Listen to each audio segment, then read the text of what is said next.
Muy buenas tardes, tenemos el gusto de estar en este momento en la presentación nuevamente de una obra literaria jurídica que se llama y se titula La deslegitimación del derecho por parte de su autor José Luis Aguirre Huerta, para lo cual daré un breve currículum del autor.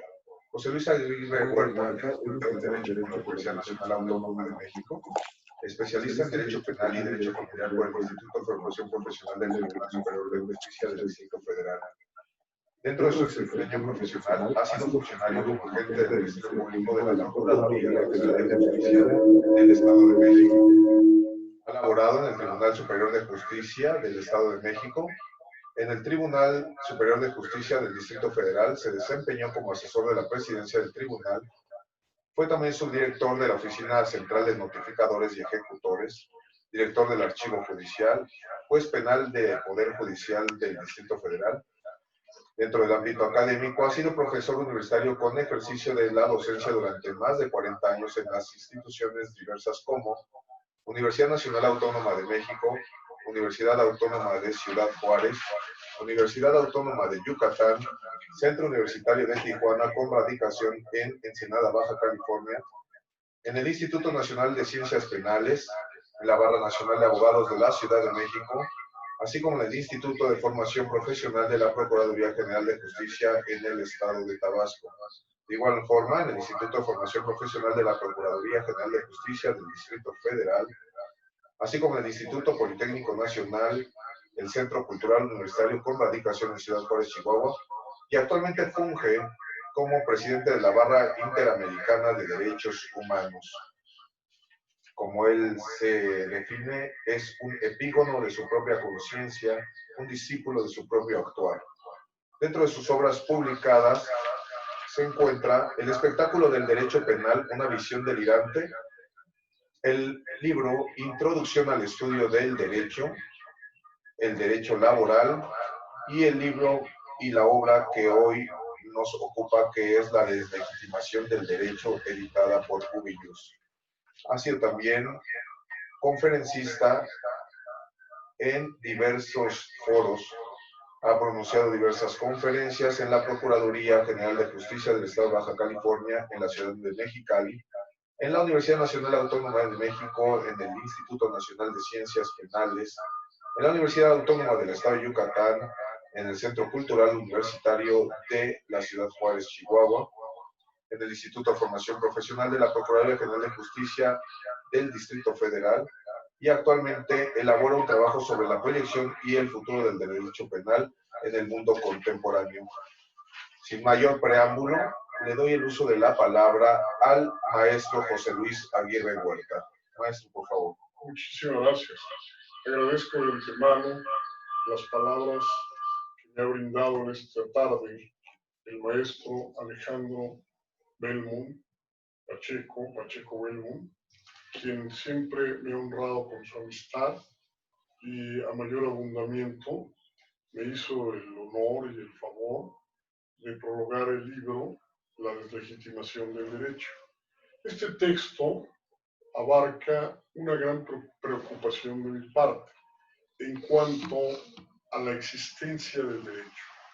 Los juristas, a través de las enseñanzas en filosofía del derecho, en introducción al derecho, en teoría del derecho o inclusive en teoría del Estado, siempre se han pronunciado porque el derecho y el Estado son inmanentes al ser humano y que estas instituciones político-jurídico-económicas han cobrado vida desde que el hombre adquirió la razón.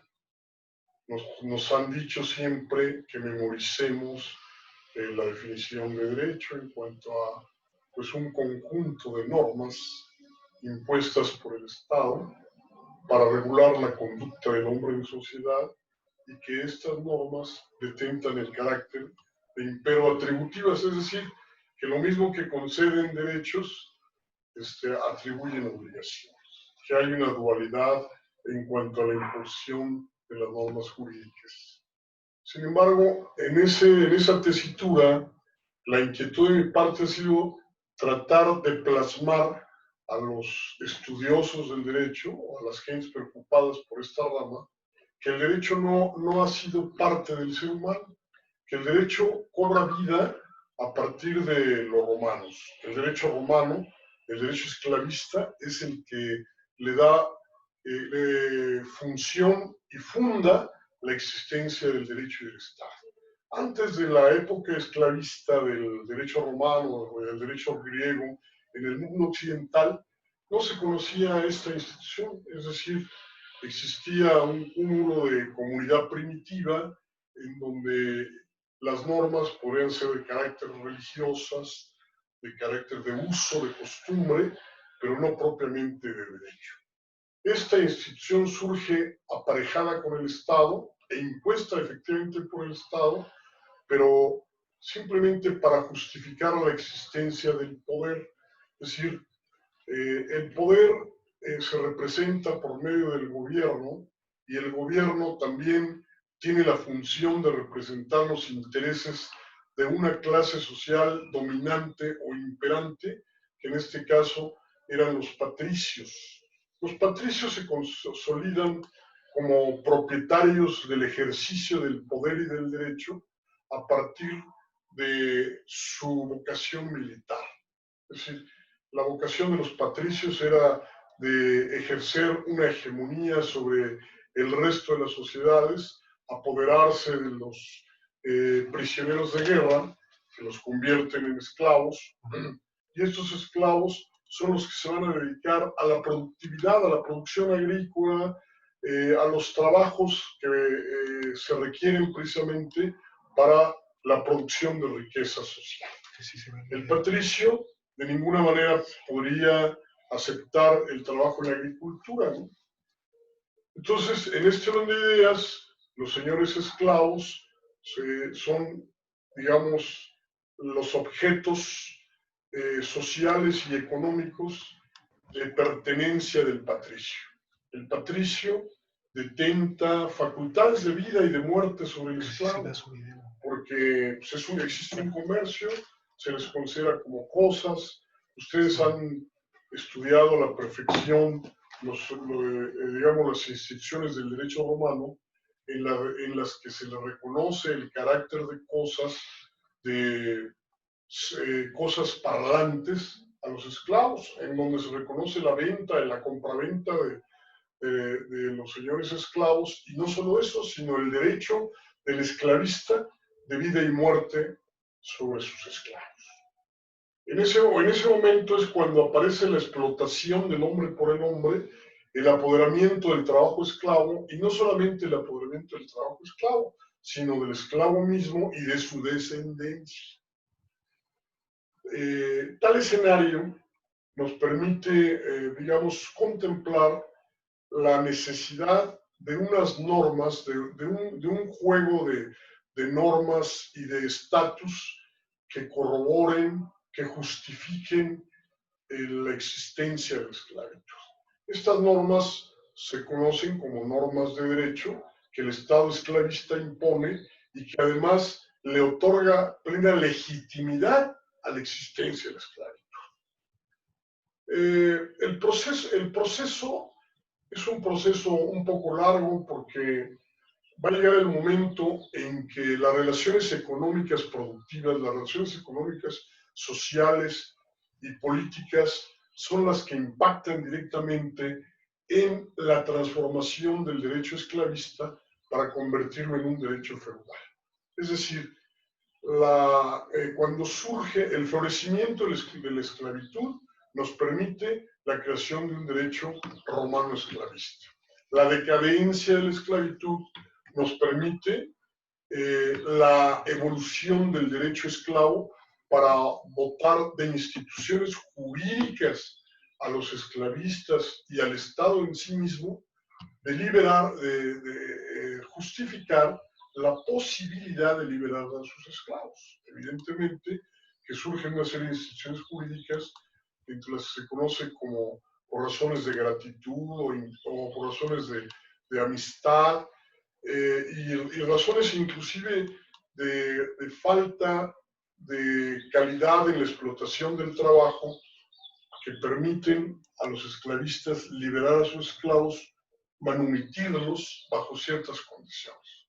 Una de las condiciones fundamentales sería que no se dedicaran a trabajar ni a vivir en Roma, tendrían que vivir en los latifundios, en los lugares donde está el campo, en las zonas bucólicas, para sujetarlos a la explotación del trabajo agrario y dotarlos de un feudo en donde los señores libertos, que ahora se les conoce como siervos de la gleba, que es el lugar en donde están sujetos a la explotación, deberían entregar una renta al señor feudal. Este sistema, digamos, de mercantilismo incipiente dota de posibilidades de la evolución del derecho.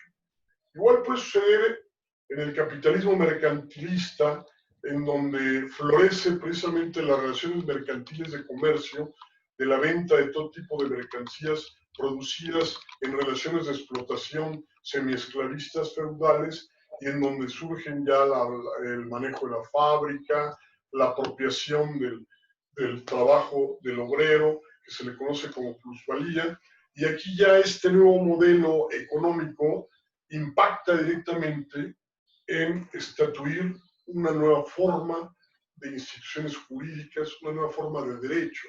Es ahí donde surge o florece el derecho mercantil con sus instituciones de letra de cambio famosas, de pagarés, o de una serie de libranzas que favorecen y fortifican las relaciones mercantilistas de producción de la época. En la medida que este capitalismo mercantil llega a evolucionar, surge lo que se conoce como el capitalismo industrial, que desde luego pues tiende a la creación, a la constitución de normas jurídicas que justifiquen y hagan viable la existencia de este capitalismo industrial. Es ahí donde podemos nosotros apreciar la existencia de normas jurídicas de derecho laboral, inclusive. Normas jurídicas de derecho laboral que de alguna manera tratan de atemperar la explotación del trabajo del obrero con el objeto de limitar el poder capitalista y de esta manera preservar la existencia del mismo. En general, el derecho ha servido como un instrumento para contener los cambios desde el punto de vista de dotar de determinadas garantías a los sujetos que les permitan una convivencia social armónica y que desde luego no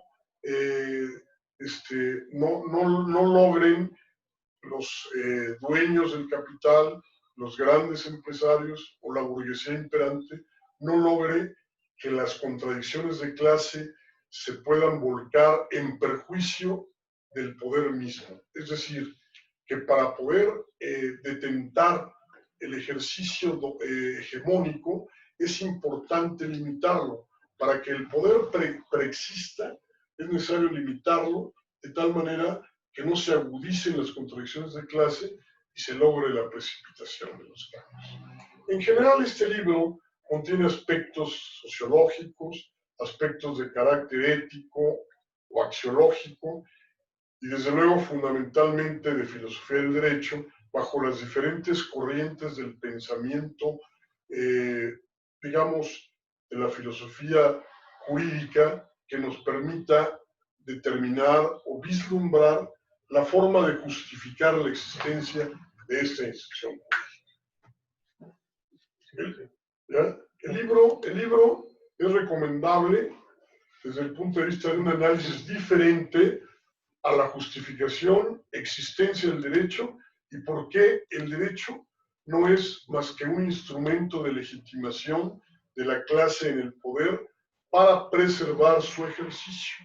En síntesis, es el contenido del mismo y la propuesta es el derecho puede ser un instrumento para el cambio o puede ser igualmente un freno para la revolución o para el cambio, para la revolución de las zonas. Este libro ha tenido mucho éxito en la región de Cataluña, exactamente en Barcelona, en Madrid, inclusive en Argentina, en Buenos Aires y en Brasil.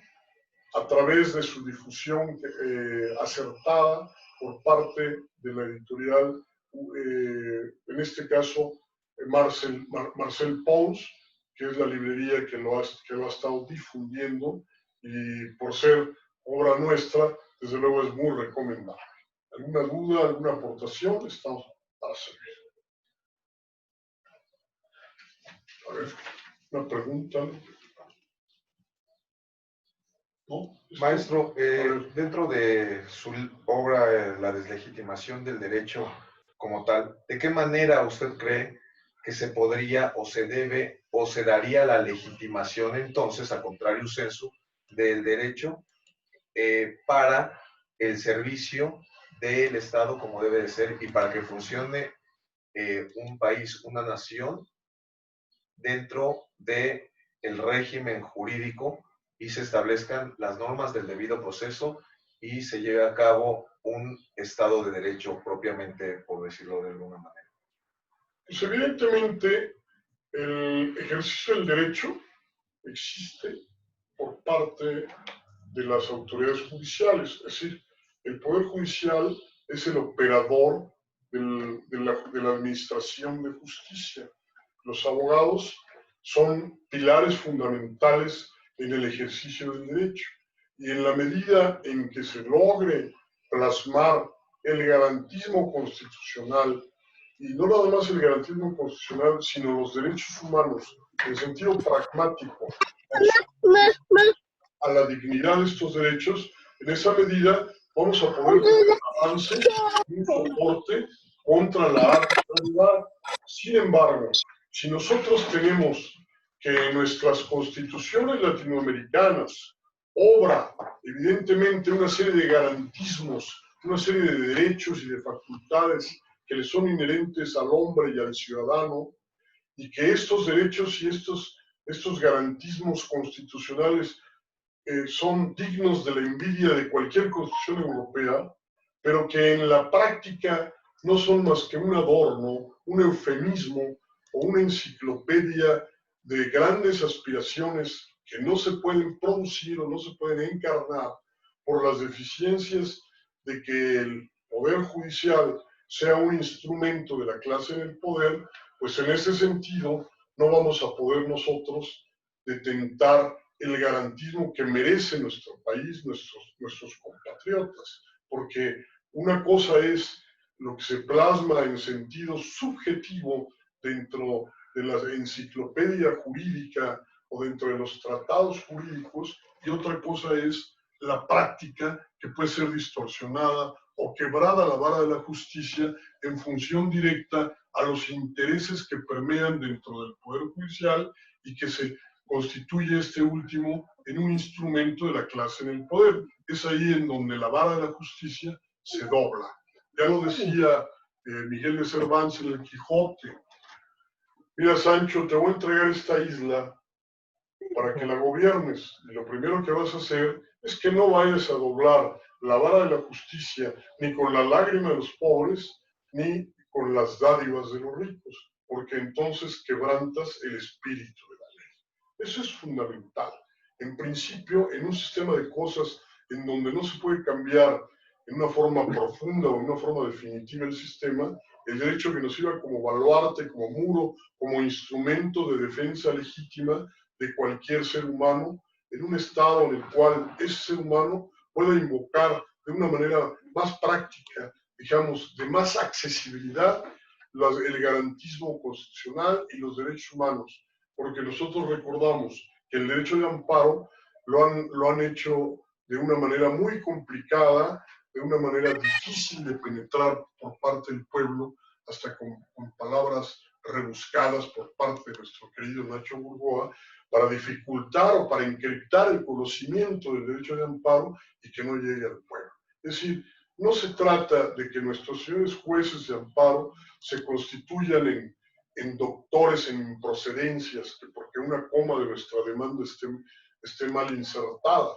No, se trata de hacer más accesible, con menos cortapisas o menos óbices, el acceso, es decir, a la justicia de amparo a la justicia garantista, al derecho constitucional en defensa de los intereses humanitarios o de los derechos humanos a favor de todo tipo de personas.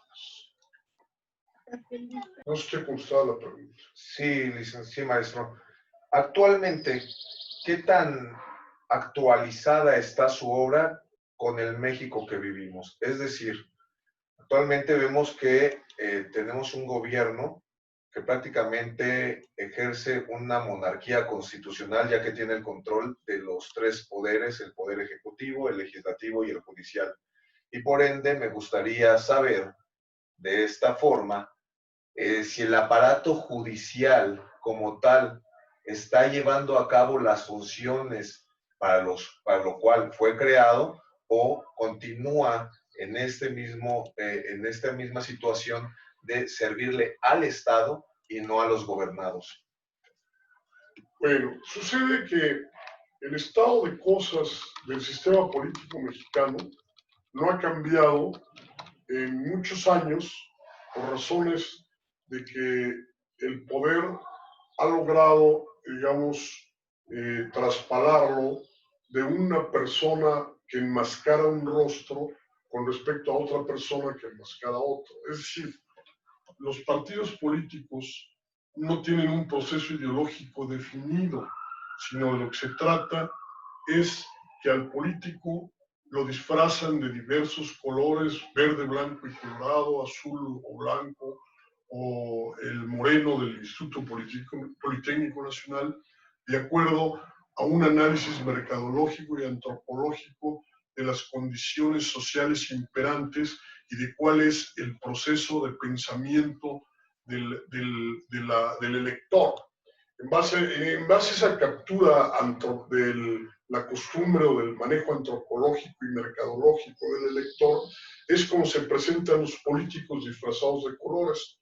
Porque básicamente la función de los representantes del poder ha sido esa, mantener el status quo en el que se encuentra el país y que no sufran cambios verdaderamente loables en beneficio de la clase oprimida, del pueblo en general, sino solamente son manejos de carácter populista en el cual se le dan una serie de migajas al pueblo bajo la figura del famoso acarreo de torta y Coca-Cola o de depósito en el plástico para que el pueblo no fallezca de hambre, pero que es el mismo sistema con diversa cara. Entonces, esto ha permitido que el Poder Judicial durante mucho tiempo haya obrado en consecuencia de la clase hegemónica. Sin embargo, la protesta social, el gran avance que ha tenido la cultura popular de ser contestataria, de tener mayor calidad cultural para oponerse a los regímenes, digamos, opresores o a los sistemas pues, arbitrarios, a la arbitrariedad en general, esto ha logrado de alguna manera que haya habido un pequeño cambio o algún cambio en la Suprema Corte de Justicia de la Nación para que ésta o sus miembros logren interpretar de manera un poco más favorable la aplicación de los derechos humanos. Parece mentira, pero en la época en que entró un señor que le decían el Alto Vacío de apellido Fox, fue cuando precisamente hubo el cambio constitucional del artículo 2 de nuestra Carta Magna, en el sentido de que ahí se le dio reconocimiento, es algo verdaderamente grandioso desde el punto de vista del avance de derecho humano, se le dio reconocimiento a los usos y las costumbres de los pueblos indígenas como estados de excepción. Es decir, que dentro de nuestro modelo político ya existe un reconocimiento a un manejo interaccional diverso al Estado de Derecho que nosotros conocemos. Es decir, los pueblos indígenas ahora gozan, entre comillas, de un cierto respeto a sus usos y costumbres, a sus jefes comunales, a sus jefes de, digamos, tribales, que son los que manejan un Estado de Derecho a la par del Estado de Derecho mexicano.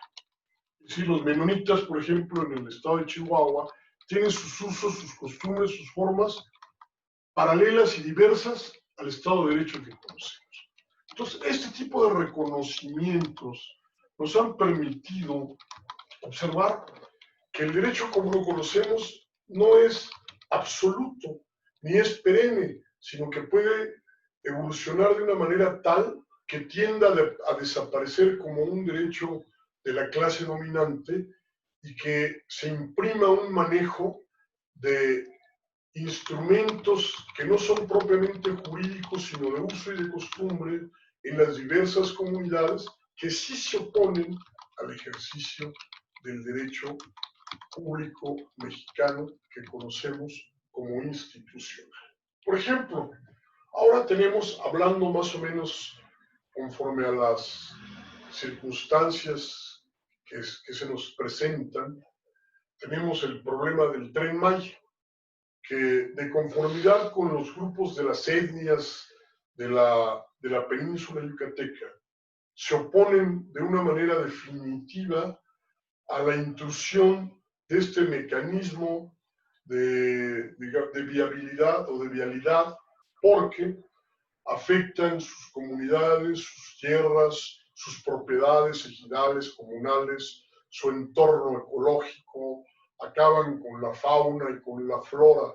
Y esto no fue contemplado en el proyecto del Plan Maya y va a surgir evidentemente una gran oposición por parte de estas etnias para la orquestación o producción o fabricación del Tren Maya.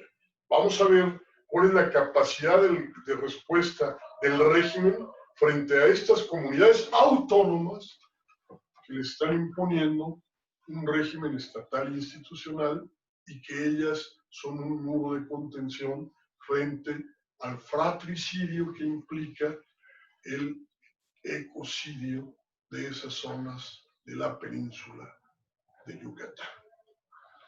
Es todo lo que considero.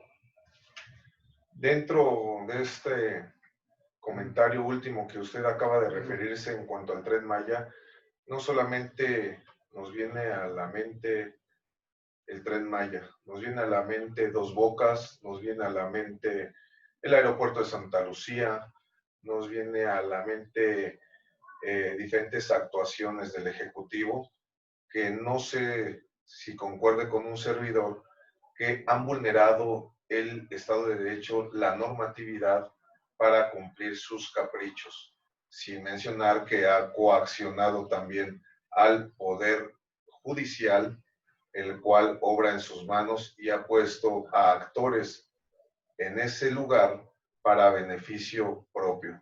¿Qué nos dice al respecto? Si es correcta esta apreciación o el comentario es muy exacerbado. Bueno, el maestro Pacheco Belmont es un estudioso muy serio, muy severo de las relaciones sociales, económicas y políticas del sistema actual. Y efectivamente yo coincido con él en los aspectos que ha mencionado, porque, por ejemplo, en el caso de Tecámac, Tecámac es el municipio que alberga el aeropuerto Santa Lucía. Tecámac es una zona ceremonial otomí en donde con poco que se escarbe la tierra van a encontrar figuras de la época de los aztecas, de los otomís, van a encontrar vasijas, caritas, etc. Efectivamente, encontraron, según estos, 60 mamuts. A la opinión pública no le han revelado qué otro tipo de joyas arqueológicas pudieron haber sido sujetas del hallazgo de las excavaciones. Nada más dijeron a la ligera 60 mamuts. En general no estamos nosotros enterados de algún otro hallazgo arqueológico, pero yo no puedo jurar que allí tuvieron muchísimos hallazgos arqueológicos. Entonces, en esa zona, en las zonas arqueológicas, están preservadas precisamente para eso, para la conservación histórico-arqueológica y evidentemente es vedado pues, la producción de un aeropuerto de esa naturaleza. Realmente esto de hablar de un aeropuerto, pues nosotros podemos contemplar el que se encuentra en el Estado de México, en la ciudad de Toluca, que sin grandes alaracas los mexiquenses hicieron un aeropuerto funcional y que tiene mucho más accesibilidad a la Ciudad de México ese aeropuerto, pues que llegar a Tecámac, porque nos podemos encontrar en presencia de pues, una difícil accesibilidad simplemente por razones de viabilidad. Entonces, esto puede implicar grandes gastos con pocos resultados económicos, en donde no se hace un análisis de amortización de la infraestructura, no se hace un análisis de la posible ganancia que pudiera resultar y el tiempo de ganancia del mismo. Con deterioro, digamos, de grandes cantidades de dinero que tuvieron que haberse prácticamente tirado a la basura aquí en Texcoco, con un aeropuerto del 30% ya de haberse construido. Entonces esto en mi país es el único lugar en donde se desperdicia todo, se desperdicia desde el capital humano, el capital como tal, y todas las riquezas naturales habidas y por haber. Por ejemplo, yo me acuerdo que en Japón no existe la producción de hierro ni de acero, y los japoneses vinieron a México y se percataron de que las vías de los trenes las estaban sepultando con el asfalto. Dijeron, regálenos por favor las vías de los trenes, porque nosotros las necesitamos para el acero y les volvemos a asfaltar. Todo se desperdicia. Nuestros océanos se desperdician con su riqueza marítima, que pues, eso es fundamental para darle de comer al país. Este pueblo no podría tener hambre si se explotaran las riquezas marítimas que los japoneses y los coreanos nos hacen el favor de robar, y que los marinos, lejos de estar al cuidado de nuestros mares, están como policías de barrio tratando de capturar a un capo del alijo de los estupefacientes. Entonces cambia, digamos, la naturaleza y el ejercicio para el que fue fundada la Secretaría Marina, y así como eso tenemos muchos errores y muchos problemas, ¿no? Problemas de que, por ejemplo, en nuestras universidades, el Politécnico, los grandes cerebros que allí existen, no se aprovechan, por ejemplo, para la producción de ventiladores para solucionar el problema de la pandemia, o no se aprovechan para la construcción de escuelas multifuncionales en los estados. Tenemos nosotros que las escuelas de la provincia están en franca decadencia física, las ventanas rotas, los pizarrones semirotos, las bancas a la no existen. Entonces, todo eso pues, podría ser aprovechado, ¿no? Todos los grandes profesionistas que emergen de las universidades y del Politécnico nos pueden ayudar para la producción de esta construcción de estas escuelas, por ejemplo. Entonces, todo desafortunadamente se desperdicia bastante. Nosotros tenemos la riqueza del sol durante todo el año. Hay países que nada más 6 meses tienen el sol. Esa riqueza solar también la desperdiciamos. Desafortunadamente, por ejemplo, tenemos un aeropuerto, hablando de los aeropuertos que habla nuestro amigo Pacheco, que menciona, un aeropuerto muy bueno en el estado de Morelos, en Xochitepec, en Cuernavaca. En ese aeropuerto nada más han viajado 2 sujetos con una empresa aerolínea que les dio una promoción de $1 por sujeto para ir a Tijuana. En aquella época el dólar estaba a 11 pesos y les cobró 11 pesos para que viajaran a Tijuana. De ahí fuera, el aeropuerto no funciona para que vuelen pasajeros. Está en el abandono ese aeropuerto. Definitivamente esto de hablar de un aeropuerto no es, digamos, una obra faraónica, es una obra común que puede ser sujeta en cualquier momento y en muchas partes de la República sin tanta laraca. ¿Alguna otra cuestión, maestro? Sí, maestro. Le preguntan aquí por medio del chat de la plataforma Zoom, ¿qué piensa del menosprecio de este gobierno al aprovechamiento de las energías limpias y la sobreexplotación del petróleo? Bueno, pues es que estamos en presencia de intereses económicos transnacionales, digamos que Desafortunadamente la cuestión del manejo hegemónico político global no se da ya propiamente intrafronteras, sino extrafronteras. Se ha dicho que el régimen actual es un régimen socialista, que es un régimen comunista, lo cual es absolutamente desacertado. El régimen actual es un régimen 100% capitalista, dependiente, subordinado de los intereses de los Estados Unidos. Ellos son los que dictan la plataforma económica a seguir y los planes de trabajo a seguir. Aquí en México teníamos nosotros en el estado de Tamaulipas una proyección de un puerto, una construcción de un puerto en Altamira y en Soto la Marina, que no lo construyeron y no lo construyen adecuadamente por la presión de los Estados Unidos para evitar precisamente la competencia con Galveston y con Houston. Entonces, aquí en México, los dictados de la explotación petrolera, los dictados de la explotación energética, tienen que ver con dependencia económica imperialista. Las grandes empresas financiaristas, capitalistas, monopolistas, son las que imprimen precisamente la política económica a seguir de explotación de las energías. Y si en un momento dado existen grandes compromisos, grandes contratos con compañías extranjeras, el Estado y el representante o el gerente de esas compañías, que es precisamente el jefe del ejecutivo, se tendrá que ceñir a los intereses y a los dictados de ese capitalismo monetarista, financierista internacional. Ahora, esto como ejemplo, tenemos nosotros que necesitamos de fármacos para surtir a los hospitales mexicanos.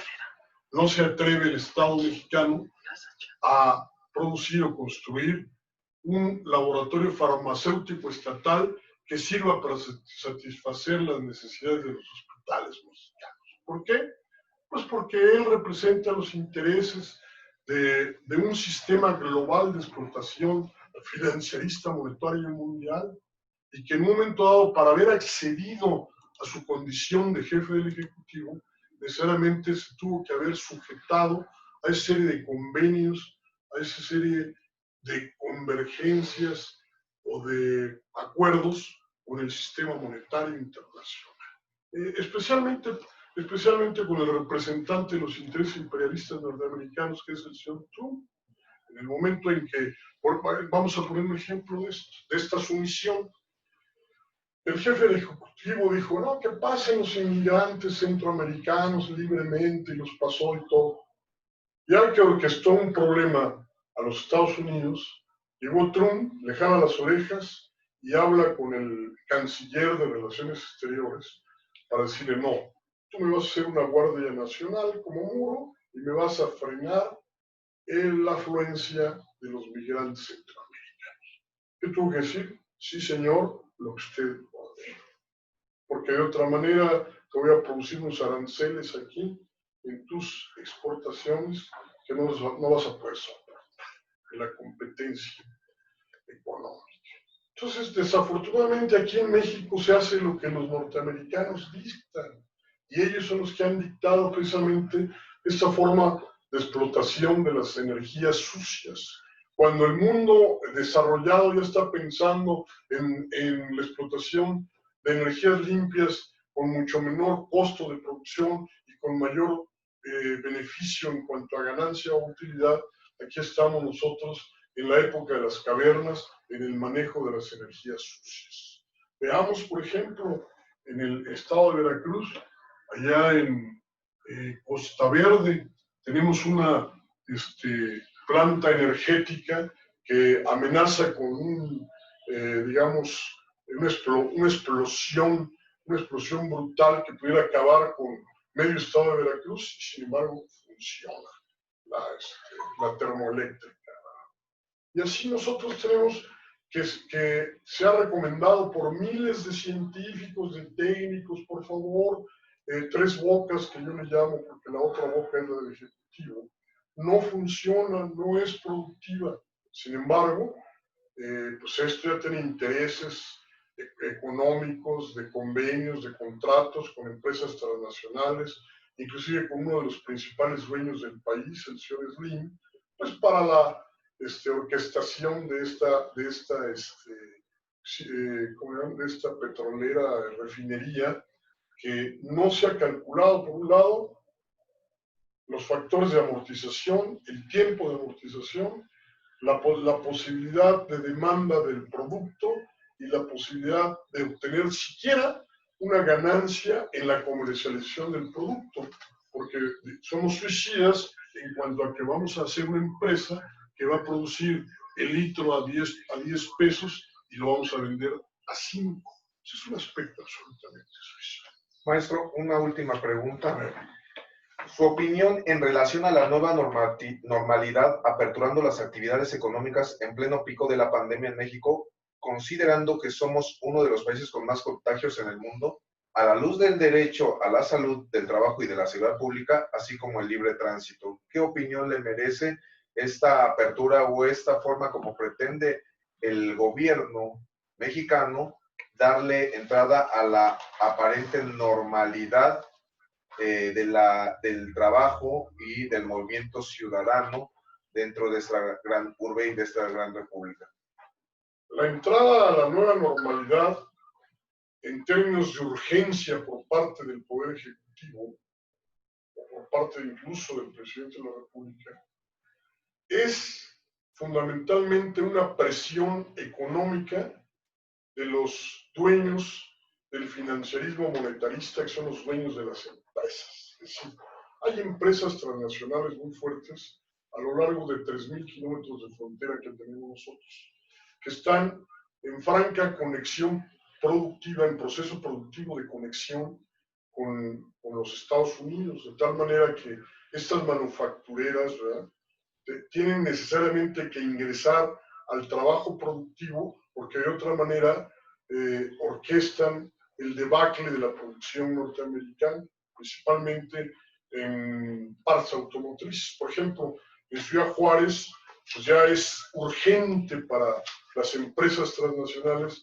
echar a andar la producción de las maquiladoras, porque ellos se sienten o no se sienten, están atrofiados en el proceso productivo. Entonces, la presión es una presión nuevamente del imperialismo de las empresas productivas a nivel transnacional. Entonces, esta presión en el norte del país está dada en cuanto a qué importa que en un momento dado vaya a haber algún riesgo sanitario. Lo importante es que no se llegue a paralizar el proceso productivo de las empresas norteamericanas que tienen cierta cadena de dependencia con las maquiladoras fronterizas. Ahora, estamos en presencia de dos valores. El valor de la supervivencia económica de las personas que viven en las cadenas productivas y el valor de su salud. Es decir, si se aconseja que en un momento dado continúe el hacinamiento en casa por parte de los trabajadores, evidentemente no habrá capacidad económica del Estado para irrogarles un subsidio que les permita satisfacer sus necesidades primarias de alimentación.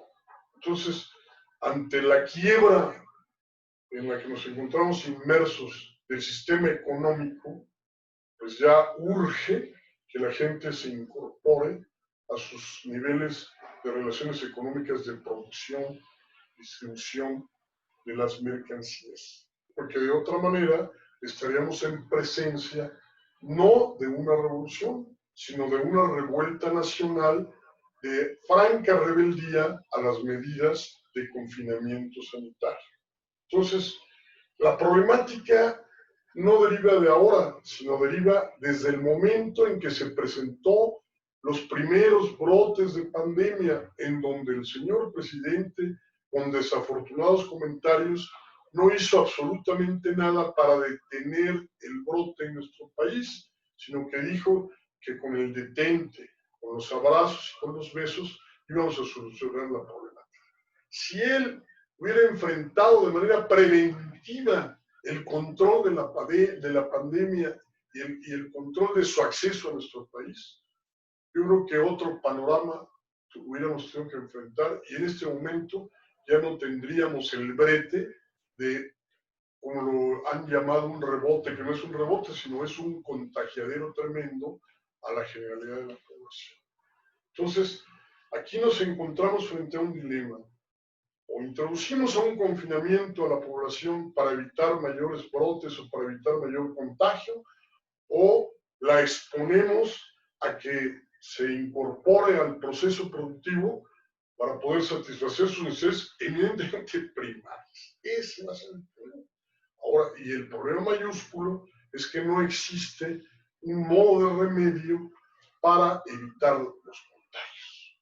Entonces, lo que tiene que enfrentar el Ejecutivo como rector de la economía en términos del artículo 25 y 26 de la Constitución, de los artículos 25 y 26 de la Constitución, es reactivar la economía o ya no fallecer como consecuencia de la pandemia, sino fallecer como consecuencia de la hambruna.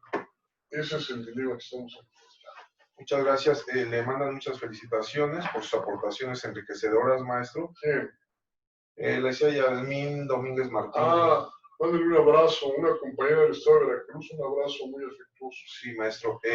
Ya para concluir esta plática, esta charla, sé que es un gran filósofo no solo de la materia jurídica, sino de la vida misma. Es una persona muy culta, sin darle ningún albazo, maestro, pero es la realidad. Sin embargo, no quiero acercarlo a un panorama profético, hablando como si fuera un Nostradamus jurídico, pero ¿qué le espera a los postulantes que están preocupados por la reactivación de sus labores dentro de un estado copado por el gobierno en relación a su labor jurídica? Es decir, cuando los abogados se enfrenten a un establishment cercado y copado por el poder en turno ante un litigio constitucional. Es una preguntaza realmente. Yo creo que desde el inicio de la campaña de nuestro presidente se ha observado un absoluto desprecio por los abogados por parte del señor presidente. Tan es así que lo ha dicho públicamente, los penalistas se han dedicado a hacer contubernio con las autoridades, los fiscalistas no se diga, etc. El señor presidente no tiene respeto propiamente por la condición del profesional de la abogacía. Yo creo que ha existido desde hace algunos años, desde más o menos la época de Fox, ¿no? de este señor Calderón, ha existido, digamos, una política de pulverización de la actividad de los abogados. Ahora, por ejemplo, nos presentaron un aparato judicial penal de un sistema controversial, adversarial, del juicio adversarial, que la verdad pues, es una catástrofe y que se impuso precisamente para destruir los viejos moldes o para destruir las capacidades añejas de los abogados, sus grandes experiencias como juristas en el derecho penal y de alguna manera incrustarlos en un nuevo sistema que les cegara los ojos y de tal forma de reducir al viejo archivo a los abogados antiguos de cepa e ingresar a jóvenes con poca carrera profesional, con poca experiencia profesional, en este sistema de debacle en donde es una apariencia de legalidad, en donde es una apariencia de justicia. Digo que es una apariencia de justicia porque la gran preocupación de este procedimiento no es el conocer la verdad histórica de los hechos, sino que un sujeto confiese un hecho, repare un daño y sea inocente o sea culpable bajo un manejo de juicio abreviado, se le imponga una pena mínima y se acabe el problema. Se disminuya el trabajo de los tribunales. Y el que se enfrente al tribunal ya es un sujeto que, pues, evidentemente se expone a la pena completa plasmada en el Código Penal y que de alguna manera está a expensas de que comparezcan o no comparezcan el desfile probatorio, y de no comparecer el desfile probatorio, pues sea culpable o sea inocente, tendrá evidentemente que salir absuelto porque no hubo desfile probatorio en el proceso de enjuiciamiento. Entonces ahí también estamos en presencia de un disimulo. Y el disimulo parte desde el momento de los inicios de la carpeta de investigación, cuando precisamente a la víctima se le hace a un lado, no se requiere de mayor cosa para obtener la libertad o el beneficio de la, digamos, de la medida cautelar diversa a la prisión preventiva, sino basta con su credencial de lector y sin gran preocupación por satisfacer la reparación del daño. Entonces la víctima siempre ha permanecido en el derecho penal a un lado y a expensas del ministerio. En materia laboral también se pretende pulverizar o atentar contra la actividad profesional del abogado, porque se va a apostar a un manejo conciliatorio en un proceso de mediación en donde no se permite a las partes ingresar la demanda, sino primero se sujeta a ese procedimiento de mediación. Y entonces a partir de ahí tratan de hacer a un lado a la actividad del abogado. Entonces, desafortunadamente, en este estado de cosas, en donde por otro lado existe un cogobierno con algún tipo de varones del alijo de estupefacientes en los estados, en donde quien maneja prácticamente la gobernabilidad, ya vemos de la gobernabilidad de los estados, es no la mafia en el poder que dice el señor presidente, sino la mafia como la criminalidad, los varones que son los administradores de la criminalidad. Ahí el abogado poco tiene que hacer, y poco tiene que hacer en presencia de las amenazas de esta criminalidad. Si osas demandar a un empresario que está vinculado con la criminalidad en materia laboral, pues exponte a que amanezcas muerto en cualquier arroyuelo. Si osas no pagar la renta en Culiacán, el patrón dice que al día siguiente no te quiere ver porque si no, también desapareces. En muchos estados de la República, el Estado de Derecho propiamente y la labor de los abogados ha tendido a desaparecer. Y en la Ciudad de México ha tendido a disminuirse, ha tendido a menoscabarse la figura del abogacía. O bien es una figura de un abogado que pertenece a los clientes de las grandes cadenas empresariales, o bien es un abogado que anda tratando de sobrellevar la vida como si fuera un obrero del derecho. Pero sí ha habido de alguna manera una embestida contra el ejercicio profesional del abogado. Así lo he sentido. Muchas gracias, maestro. Una última pregunta nos están pidiendo, por favor. Pues una pregunta más. ¿Qué piensa de los gobiernos que se niegan a acatar al gobierno federal y que no piensan remitir sus recaudaciones a la federación? Bueno, están hablando, por ejemplo, del Estado de Nuevo León, por ejemplo. El Estado de Nuevo León es un estado insignia del desarrollo económico del país, que ha aportado grandes dividendos en cuestión fiscal a favor de la federación, y que se duele porque le devuelven muy poca suma de dinero comparativamente con las grandes aportaciones fiscales que hace la federación.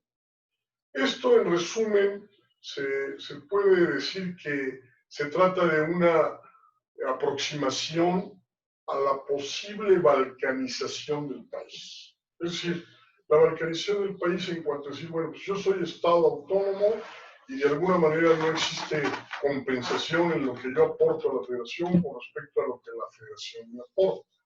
En ese sentido, pues yo creo que ahí hay un muro de contención frente a la arbitrariedad del Poder Ejecutivo Federal.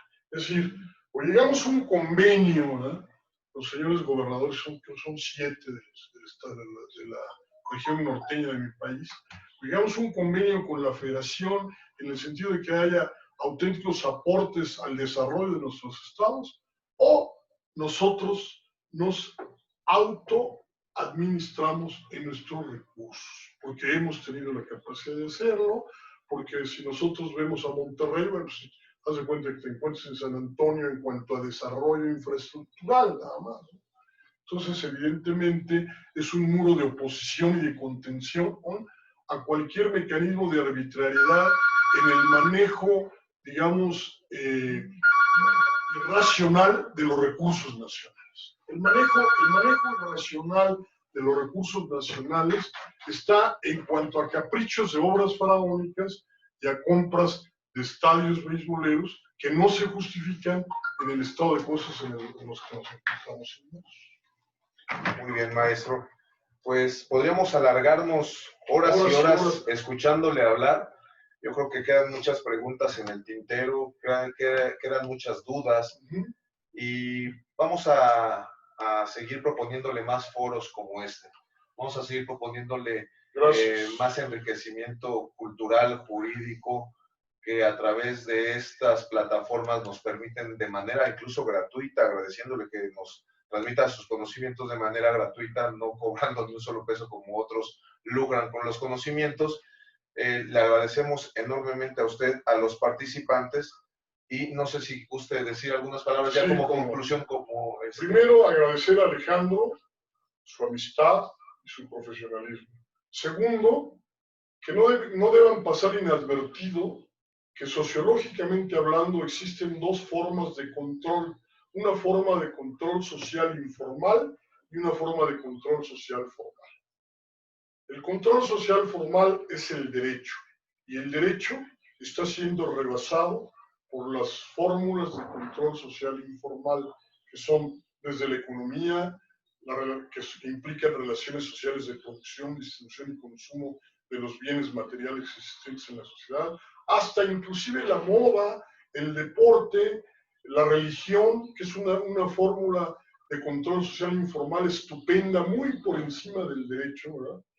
Que la religión inclusive cuando te dicen que te portes mal, te portas muy mal, te vuelves terrorista, dinamitero, musulmán, o te portas muy bien porque te vas a ir al cielo y no cometes ningún delito, hasta cuestiones de educación y de costumbre, de formación educativa en tu casa. O sea, que si te portas bien, eres buen niño, vas a la escuela, ingresas a un trabajo, de tu trabajo a tu casa, hay respeto por tu familia, etcétera, es debido a una conformación educativa costumbrista desde la niñez. Entonces, todas estas formas de control social informal son de mayor peso específico que las formas de control social formal, como es el derecho. El que quiere delinquir, delinque a pesar del derecho. El que quiere conducirse conforme los roles sociales, lo hace a pesar del desconocimiento del derecho. Por eso hablo de la deslegitimación del derecho. Es todo. Bueno, pues muchas gracias. Damos por concluido este pequeño conversatorio sobre el libro La deslegitimación del derecho, cuyo autor es el ponente que hoy tuvimos el gusto de escuchar, el maestro José Luis Aguirre Huerta. Muchas gracias y nos vemos hasta la próxima. Ajá. Es todo. ¿Sí estuvo bien así, maestro?